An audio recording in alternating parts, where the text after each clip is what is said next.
क्या है, ठीक है। सेकंड हमने पढ़ा था कि प्रोकार्योटिक सेल और यूकार्योटिक सेल में क्या डिफरेंस आता है, ठीक है।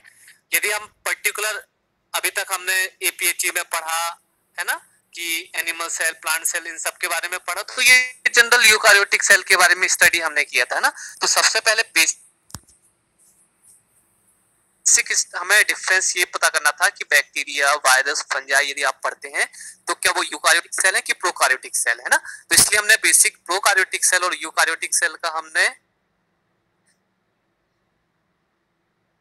स्ट्रक्चर डिफरेंस पढ़ा था। अब जब हमने इन दोनों के बारे में डिफरेंस पढ़ लिया, उसके बाद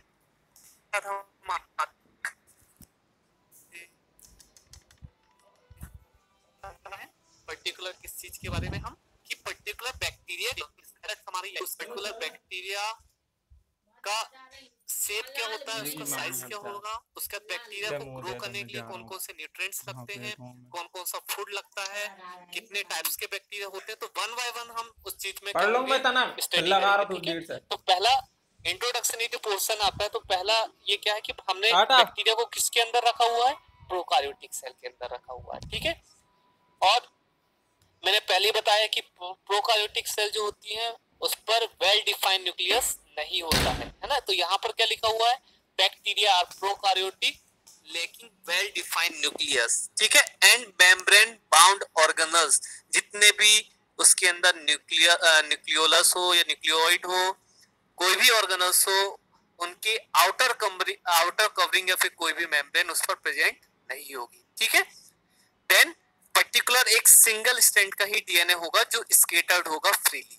तो ये हम जनरल एक बैक्टीरिया के बारे में एज्यूम करते हैं कि बैक्टीरिया ऐसा है जो प्रोकार्योटिक सेल के अंदर आता है, जिस पर वेल डिफाइंड न्यूक्लियस नहीं है, और जिसके अंदर जो ऑर्गेनल्स पाए जा रहे हैं वो कोई भी न्यूक्लियस से क्या है, बाउंडेड नहीं है, सॉरी कोई भी मेम्ब्रेन से बाउंडेड नहीं है, और उसके अंदर जो डीएनए या आरएनए जो भी पाया जा रहा है वो कैसा होगा, सिंगल स्ट्रैंडेड पाया जाएगा, ठीक है। आयुषी क्या बताया मैंने? सर आपने बताया बैक्टीरिया प्रोकैरियोटिक होते हैं। हाँ, उनमें न्यूक्लियस, लैक ऑफ न्यूक्लियस होता है। न्यूक्लियस लैक नहीं होता है, अरे sorry, lacking well defined nucleus होता है, मतलब हाँ? न्यूक्लियस नहीं होता। और membrane bound, absence of membrane bound cell organelles होते हैं। इसका मतलब क्या है, absence of membrane bound organelles का मतलब क्या होता है? पर उनके ऊपर मेम्ब्रेन नहीं होती है, ठीक है। और डीएनए डबल स्ट्रैंडेड होगा या सिंगल स्ट्रैंडेड होगा? सिंगल डीएनए और आरएनए होगा। सिंगल स्ट्रैंडेड है या डबल स्ट्रैंडेड है? Single stranded. Single. Eukaryotic cell में डीएनए कैसा होता है, सिंगल या डबल स्ट्रैंडेड होता है? डबल होता है। वेरी गुड, है ना। चलिए Pradum Chavda, bacteria prokaryotic cell में आता है कि यूकार्योटिक सेल में आता है? प्रोकैरियोटिक। प्रोकार्योटिक का यदि वर्ड को आप स्प्लिट करते हो तो क्या होता है, प्रो का मतलब क्या होता है और कार्योन्स का मतलब क्या होता है? सर प्रो मतलब पहले, जो सबसे पहले आया हूँ, ठीक है। कैरियोटिक मतलब कार्योन्स? सर कैरियोन्स मतलब स्ट्रक्चर छोटे छोटे। Nucleus well defined. हाँ सर, वेल डिफाइंड गधे, eukaryotic cell well defined nucleus होते हैं ना। वेल डिफाइंड नहीं, नहीं, नॉट वेल डिफाइंड। कार्योन्स का वर्ड का मतलब होता है न्यूक्लियस, ठीक है। चलिए अब सेकंड लाइन ये बोल रही है कि पर्टिकुलर बैक्टीरिया हमें डिफरेंट शेप और डिफरेंट साइज में आते हैं।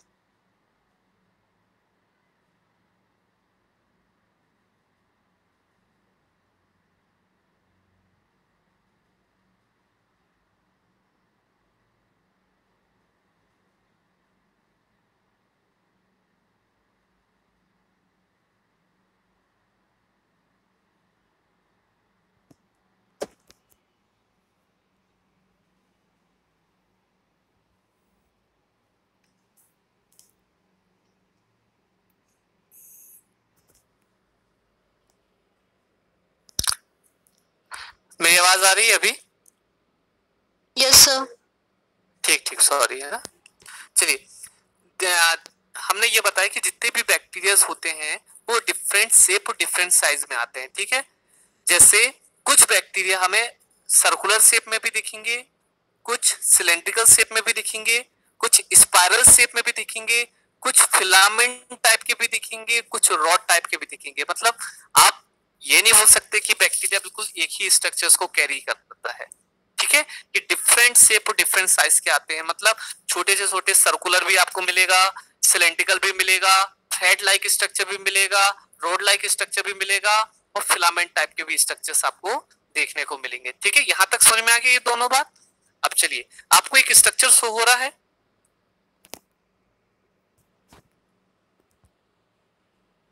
स्ट्रक्चर दिख रहा है आप लोगों को? Yes sir. Yes sir. चलिए, यस सर। हाँ, तो ये पर्टिकुलर एक जनरल स्ट्रक्चर है बैक्टीरिया का, ठीक है। जैसे प्लांट सेल भी आपने बनाया होगा, एनिमल सेल भी बनाया होगा, वैसे ही एक पर्टिकुलर बैक्टीरिया का भी स्ट्रक्चर है। तो देखिए, बैक्टीरिया के स्ट्रक्चर में सबसे पहले आपको एक ब्लू कलर से दिख रहा होगा, वो है कैप्सूल, ठीक है। कैप्सूल के बाद आता है सेल वॉल, सेल वॉल के बाद आएगा प्लाज्मा मेम्ब्रेन। तीनों चीज ध्यान रखना। सबसे पहला ब्लू कलर से दिखने वाला जो आपको दिख रहा होगा वो स्ट्रक्चर, वो आपका कौन सा हुआ? Particular capsule. हाँ, कैप्सूल के बाद सेल वॉल है, सेल वॉल के बाद क्या है? Plasma membrane. प्लाज्मा मेम्ब्रेन है ना। फिर अंदर अपन ऑर्गेनल्स पे आ जाएं तो सबसे पहले क्या हो गया? आपका साइटोप्लाज्म आ गया, ठीक है। साइटोप्लाज्म के साथ साथ अब पर्टिकुलर साइटोप्लाज्म के अंदर क्या क्या पाया जाएगा? न्यूक्लियोइड, मेसोसोम्स, ठीक है, प्लाज्मिड, इंक्लूजन्स, पॉलीराइबोसोम, ये अंदर सेल ऑर्गेनल्स के अंदर क्या होंगे? पाए जाएंगे। पहली बात, 3 लेयर हैं। कितनी लेयर है? 3 लेयर है। सबसे पहली लेयर जो सबसे आउटर मोस्ट लेयर होती है, वो लेयर कौन सी हुई? कैप्सूल हुई, ठीक है। देन कैप्सूल के बाद यदि आप बाहर आते हो तो फिर आपको क्या मिलेगा? Cell wall. सेल वॉल मिलेगी, और सेल वॉल के बाद आपको क्या मिलेगा? Plasma membrane. फिर ये तीनों लेयर के बाद जब आप अंदर एंट्री करते हो बैक्टीरिया सेल के अंदर, तो उसमें एक क्या चीज पाई जाती है? साइटोप्लाज्म पाया जाता है। उस साइटोप्लाज्म में क्या पाया जाएगा? पर्टिकुलर मेसोसोम्स, आपका डीएनए, प्लाज्मिड, इंक्लूजन्स, राइबोसोम्स, ये सेल ऑर्गेनल्स क्या होंगे? बैक्टीरिया सेल में पाए जाएंगे, ठीक है। अब आपको देखना, कुछ थ्रेड लाइक स्ट्रक्चर दिख रहे हैं, ठीक है। एक पिंक कलर का जो थ्रेड लाइक स्ट्रक्चर दिख रहा है वो क्या कहलाएगा? फ्लैजेला कहलाएगा, ठीक है। और पूरे के पूरे ऑल ओवर पर्टिकुलर बैक्टीरिया के स्ट्रक्चर में आपको एक ब्लू कलर से और थ्रेड लाइक स्ट्रक्चर दिख रहे हैं, वो क्या कहलाएंगे? पिलर्स, है ना। यहां तक समझ में आ गया? तो पर्टिकुलर आप ध्यान रखिए कि 3 लेयर होती हैं। एक लेयर कैप्सूल, सेल वॉल और प्लाज्मा मेम्ब्रेन, फिर उसके बाद साइटोप्लाज्म आता है। साइटोप्लाज्म के अंदर आ जाओ तो आप उसमें बता देना कि राइबोसोम होता है, डीएनए होता है, ठीक है, इंक्लूजन बॉडीज होती हैं, प्लाज्मिड होता है, ठीक है। उसके बाद पूरा ऑल ओवर बैक्टीरिया के स्ट्रक्चर में आपको क्या दिखेगा? कुछ थ्रेड लाइक स्ट्रक्चर्स दिखते हैं। वो थ्रेड लाइक स्ट्रक्चर कौन कौन से हुए?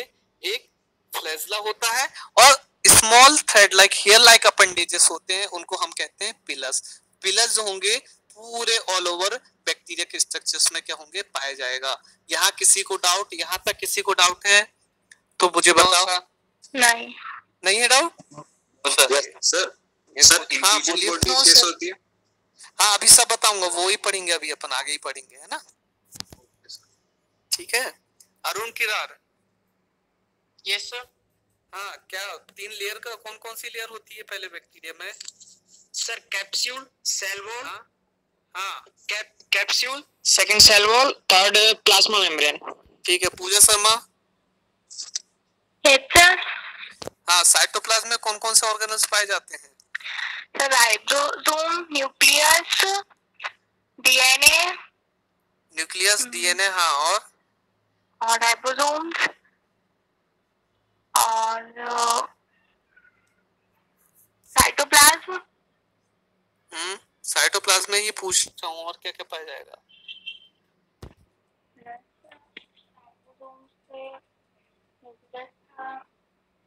और क्या था वो याद नहीं आ रहा है, दो ही याद आ रहे हैं, बाहर की चीज याद आ रही है। मैंने पिछले साल थोड़ी पढ़ा है बेटा,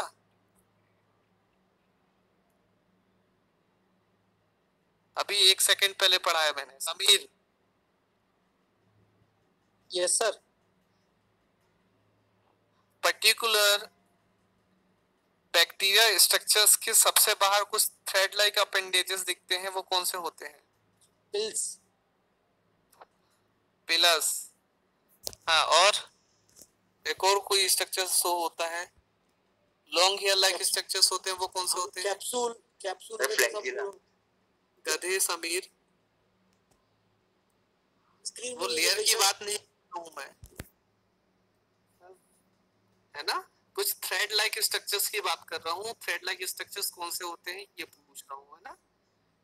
उसमें फ्लैजला आता है और दूसरा पिलस आता है। ठीक है, चलिए। तो सबसे पहला स्ट्रक्चर आपको कौन सा दिखा था? कैप्सूल दिखा था, है ना। तो देखिए, कुछ बैक्टीरिया के पास क्या होता है कि कुछ प्रोटेक्टिव कवरिंग होती है ना। ये जो कैप्सूल होता है बेटा, ये पॉलीसेकेराइड से मिलकर बना हुआ होता है। पॉलीसेकेराइड क्या होते हैं बताओ? बायोकेमिस्ट्री। जो बहुत सारे मोनोसेकेराइड से मिलकर बनते हैं। हाँ, पाटीदार। अरे एक से ज्यादा। ठीक है सर। Yes sir. कौन सा पॉलीसेकेराइड कौन सा होता है? कितने टाइप्स के होते हैं carbohydrate? Unit of monosaccharide.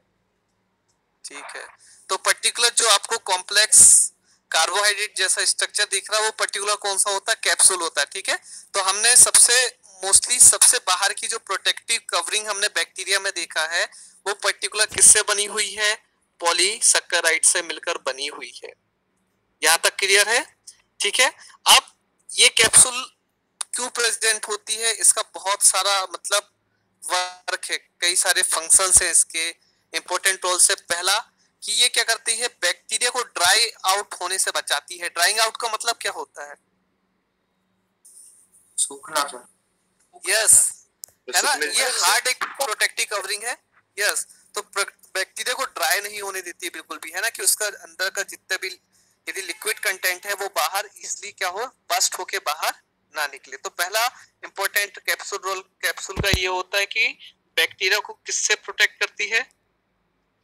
Drawing out होने से बचाती है। ठीक है, दूसरा protect it from phagocytosis. Phagocytosis एक ऐसी एक्टिविटी होती है जिस पर कोई भी लार्जर माइक्रो ऑर्गेनिजम्स क्या करता है, किसी भी चीज को इंगल्फ कर जाता है। इंगल्फ मतलब पूरा का पूरा निगल जाता है ना। तो पर्टिकुलर बैक्टीरिया, हाँ जी सर, ये जो कैप्सूल है सर पाया जाता है। यस, मतलब ऐसा जनरल ये नहीं कहा गया है, कुछ बैक्टीरिया में कैप्सूल्स होते हैं, कुछ में नहीं देखे गए हैं कैप्सूल, है ना। अच्छा सर, उसके साइज के हिसाब से उसको बोला जाता है या हाँ, वेरी करता है वो, तो साइज के हिसाब से वेरी भी करता है ये। और ये हम श्योरिटी से नहीं कर सकते हैं कि जितने भी बैक्टीरिया पाए जाएंगे उन पे कैप्सूल होते हैं, ना। सर अगर 50-50 का भी रेशो है मोस्टली। ठीक है, में कैप्सूल एब्सेंट है तो सर यदि दूसरे बैक्टीरिया में क्या है तो सर। हाँ जी, हाँ बोलिए क्वेश्चन पूछिए। सर अगर दूसरे बैक्टीरिया में कैप्सूल एब्सेंट है तो सर वो अपने प्रोटेक्ट कैसे करते हैं अपने आप को? सेल वॉल सर आवाज आ रही है? Plasma membrane. हाँ, आ रही सेल वॉल और प्लाज्मा मेम्ब्रेन होती है ना बेटा, है ना। सर फ्लैजिला में भी कुछ परत चढ़ी होती होगी ना कैप्सूल टाइप से, जो नहीं, फ्लैजिला में कोई भी परत नहीं चढ़ी होती है। फ्लैजिला का अपना दूसरा इंपॉर्टेंट रोल है ना। जैसी अपनी पूरी स्किन होती है बेटा, वैसी कैप्सूल भी अपना वर्क करता है ना। ठीक है,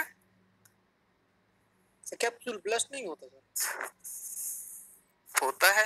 अब बैक्टीरिया है वो भी बस्ट होगा ना, ऐसा नहीं है कि बिल्कुल ये आर्यमान शक्तिमान बन गया है ना, कैप्सूल हो गया तो सही, ये कभी मरेगा नहीं हो।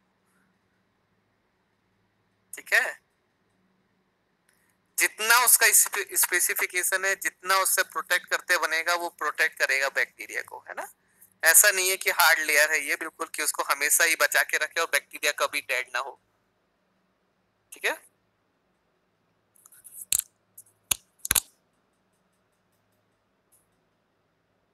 चलिए नेक्स्ट क्या है, पर्टिकुलर दो एक फंक्शन हो गया इसका कि पर्टिकुलर ये क्या करता है, फैगोसाइटोसिस एक्टिविटी से बचाता है। फैगोसाइटोसिस की एक्टिविटी का मतलब क्या है कि कोई भी लार्जर माइक्रो ऑर्गेनिज्म है वो पर्टिकुलर जिस बैक्टीरिया के पास कैप्सूल है उसको इंगल्फ नहीं कर पाएगा। इंगल्फ मतलब पूरा निगल नहीं पाएगा, ठीक है। देन कैप्सूल के पास एक वायरुलेंस फैक्टर होता है। हम बोलते हैं कि पर्टिकुलर कुछ बैक्टीरिया क्या होते हैं, डिसीज कॉजिंग एबिलिटी रखता है, कुछ बैक्टीरिया डिसीज कॉज नहीं करते हैं। अपने दही में देखा जो लैक्टोबैसिलस होता है वो डिसीज कॉज नहीं करेगा, लेकिन अदर कुछ जैसे इकोलाई बैक्टीरिया टाइप के होते हैं वो फूड पॉइजनिंग या अदर चीजें क्या करते हैं, हमें डिसीज कॉज करते हैं। तो इसका ये मतलब होता है कि ये जो उनकी डिसीज कॉज करने की जो एबिलिटी है वो किसमें पाई जाती है, कैप्सूल में पाई जाती है। तीनों बात समझ में आ गया। वायरुलेंस फैक्टर का मतलब होता है कि पर्टिकुलर डिसीज कॉज करने की एबिलिटी, तो वो पर्टिकुलर जो फैक्टर्स होते हैं वो कैप्सूल में पाए जाते हैं, ठीक है। यहाँ किसी को डाउट है?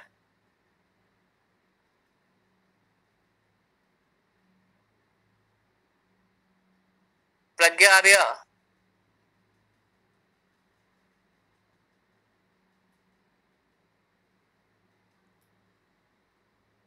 प्रासु सिंह अहिर परिहार,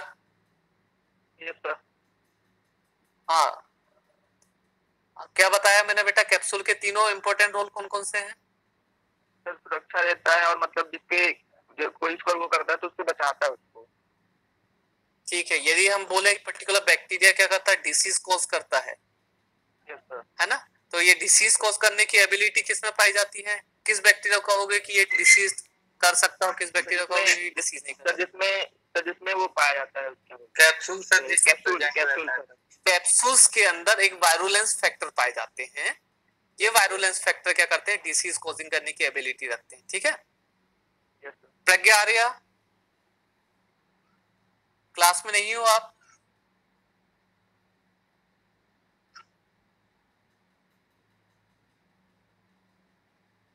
जी सर। क्यों क्लास में आप अटेंड नहीं कर रही हो? जी सर कर रही हूँ। क्या पढ़ाया मैंने अभी?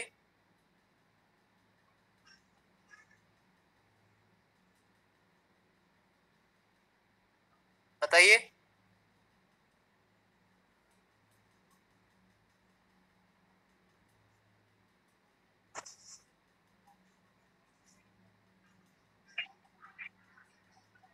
आपका माइक प्रॉपर वर्क कर रहा है? जी सर। क्या पढ़ाया मैंने अभी, क्या बता रहा था अभी?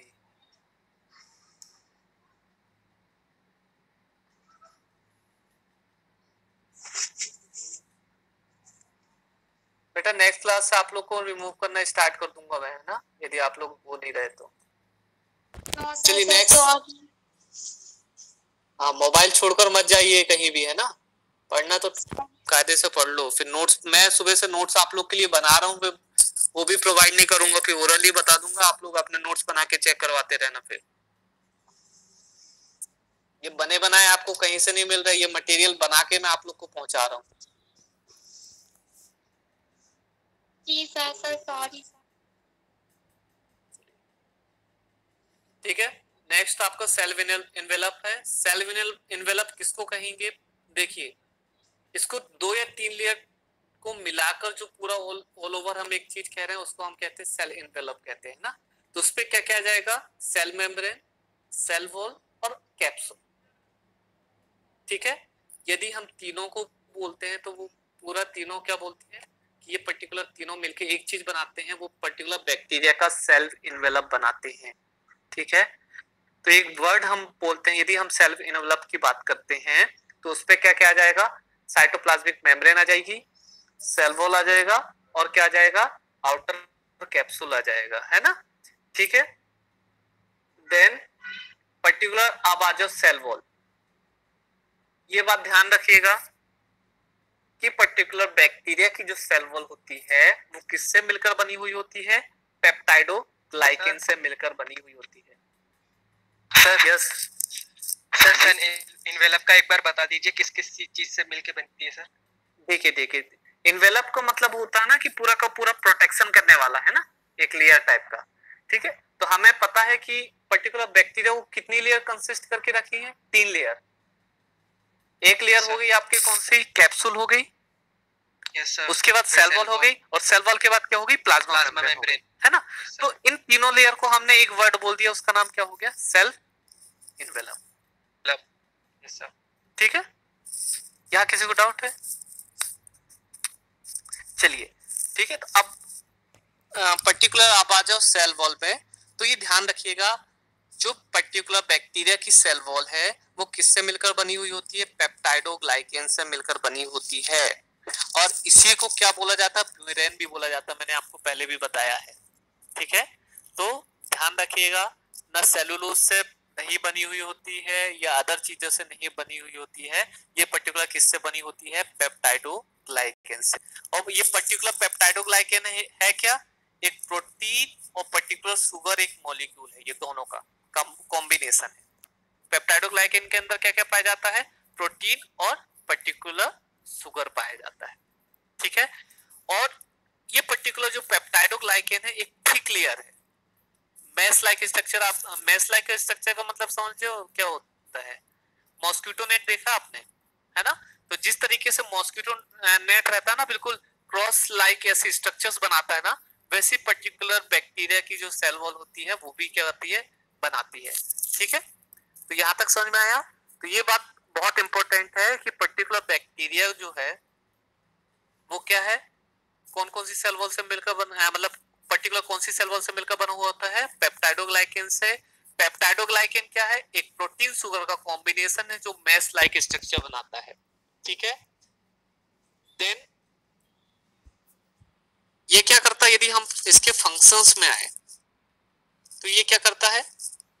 ये पर्टिकुलर जितने भी बैक्टीरिया उसको सेफ प्रोवाइड करने का काम करता है, साइटोप्लाज्मिक मेम्ब्रेन को कवरिंग देता है, और बाहर के एनवायरनमेंट से बचाने का काम कौन करता है? सेल वॉल करता है। ठीक है, तो पर्टिकुलर एक रिजिड लेयर है, थिक लेयर है, जो आउटर एनवायरनमेंट से बचाती है, सेल मेम्ब्रेन को प्रोटेक्ट करती है। ठीक है, देन पर्टिकुलर ये क्या करता है? ये बस्ट होने से भी बचाती है, मतलब पर्टिकुलर पूरे के पूरे बैक्टीरिया को क्या करता है? ये स्ट्रेंथ देने का काम करती है, स्ट्रेंथ प्रोवाइड करती है पर्टिकुलर, है ना, ताकि एनवायरनमेंट और साइटोप्लाज्म का जो ऑस्मोटिक प्रेशर का डिफरेंस क्रिएट हो रहा है उसके कारण से यदि कोई चीज बस्ट होती है तो उसको भी क्या करता है? ये प्रोटेक्ट कर सकता है। ठीक है, देन आपने दोनों एक हेयर लाइक अपेंडेजेस देखे होंगे, एक पिलस और दूसरा फ्लैजेला। ये दो चीजें आपने देखी थी पर्टिकुलर बैक्टीरिया में, तो उसको ये क्या करता है? अटैच होने में हेल्प करता है। सेल वॉल क्या करती है? उस चीज को अटैच होने में क्या करेगा? हेल्प करेगा। ठीक है, देन अब यहां पर देखिए, on the basis of cell wall यहां पर दो टाइप के बैक्टीरिया आते हैं, एक होते हैं ग्राम पॉजिटिव बैक्टीरिया और दूसरे होते हैं ग्राम नेगेटिव बैक्टीरिया। ये बहुत इंपॉर्टेंट है, एग्जाम में आता है ना, कि पर्टिकुलर ग्राम पॉजिटिव और ग्राम नेगेटिव बैक्टीरिया में क्या डिफरेंस है on the basis of cell wall. ठीक है, तो देखिए, एक क्रिस्टियन ग्राम के नाम से एक टेक्निक बनाई गई थी, स्टेनिंग टेक्निक, जिसमें हम दो बैक्टीरिया को क्या कर सकते थे? डिफरेंशिएट करते थे। ठीक है, सब सेल वॉल का इसका प्रैक्टिकल भी है और थ्योरी भी है, मैं आपको बताऊंगा। ठीक है, तो पर्टिकुलर देखिए इसमें क्या है, ग्राम पॉजिटिव बैक्टीरिया का जो है उस पर पेप्टाइडोग्लाइकेन का अमाउंट क्या होता है? ज्यादा होता है, और ज्यादा होने के कारण यदि किसी बैक्टीरिया की सेल वॉल में पेप्टाइडोग्लाइकेन का अमाउंट ज्यादा है तो वो कैसी सेल वॉल होगी? ठीक होगी। ठीक है, और ग्राम नेगेटिव जो बैक्टीरिया है उस पर सेल वॉल क्या होती है? थिन होती है, क्योंकि उसके अंदर पेप्टाइडोग्लाइकेन का अमाउंट कम होता है। ये डिफरेंस समझ में आया? On the basis of cell wall, यहाँ पर दो बैक्टीरिया के डिफरेंस है। एक दो बैक्टीरिया होते हैं, एक ग्राम पॉजिटिव बैक्टीरिया और दूसरे होते हैं ग्राम नेगेटिव बैक्टीरिया। ठीक है, ग्राम नाम क्यों आ रहा है? क्योंकि ये दोनों बैक्टीरिया के नाम को किसने मतलब डिफरेंशिएट करवाया था? क्रिस्टियन ग्राम ने क्या किया था? डिफरेंशिएट करवाया था। क्यों ग्राम पॉजिटिव और ग्राम नेगेटिव बैक्टीरिया में क्या डिफरेंस है? ग्राम पॉजिटिव बैक्टीरिया की सेल वॉल क्या होती है? थिक होती है। ग्राम नेगेटिव बैक्टीरिया की सेल वॉल क्या होती है? थिन होती है। यदि थिक सेल वॉल है ग्राम पॉजिटिव की, थिक मतलब मोटी, है ना? क्यों? क्योंकि उसमें पेप्टाइडोग्लाइकेन का अमाउंट क्या होता है? ज्यादा होता है। ठीक है, और सेल वॉल जो ग्राम नेगेटिव बैक्टीरिया की सेल वॉल होती है वो थिन होती है, क्योंकि उस पे पेप्टाइडोग्लाइकेन का अमाउंट कम होता है। और पेप्टाइडोग्लाइकेन हमारा क्या है? सेल वॉल है पर्टिकुलर बैक्टीरिया की। ठीक है, तो अभी आज के लिए अभी इतना ही। अभी ये नोट्स में आप लोग को दे दूंगा, इतना आप लोग इसके नोट्स आप लोग प्रिपेयर कर लेना, इसको पूरा बना लेना। बाकी नेक्स्ट क्लास में हम आगे का इसका कवर कर लेंगे। ठीक है, अभी यहाँ तक किसी को डाउट है? ठीक है, अभी 5-10 मिनट आप लोग रेस्ट कर लो, उसके बाद फिर से मेरी क्लास है, लेकिन उस समय अभी अपना प्रैक्टिकल का पढ़ेंगे थोड़ा सा, है ना? प्रैक्टिकल का मैं आप लोग को थोड़ा सा इंट्रोडक्शन दे दूंगा। ठीक है।